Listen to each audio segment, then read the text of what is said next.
Really quick video, this one, just to highlight, bring to your attention for some people that might not realise it and to save them a little bit of frustration.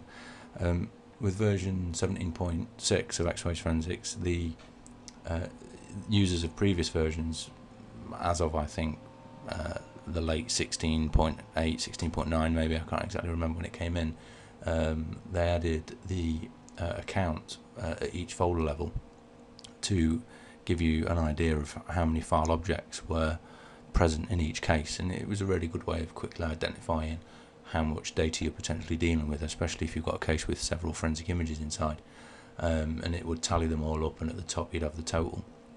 In 17.6 they appear to have turned that off by default, and I had to go to the manual to realise how you turn it back on.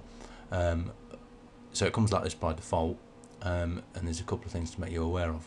For starters, in the directory browser, the option to enable that file count again is listed just there where it says show file count. So it's quite obvious, it's not difficult to find, but if it's not overly obvious to you, you might think it's a feature that's been removed.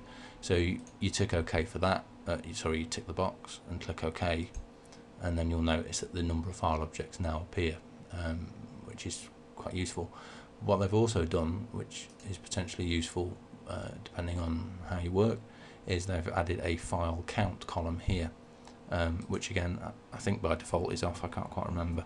So if you put in there, for example, 100 pixels, I think they've also added that explanation up there, because I don't think everyone quite realised what these boxes were for. Anyway, 100 pixels will give you a file count column that's visible. So if I click OK now, what you'll see now is I've got file count listed there, so whatever level I'm clicked on in the case data pane will be reflected in the file count value in the directory browser pane.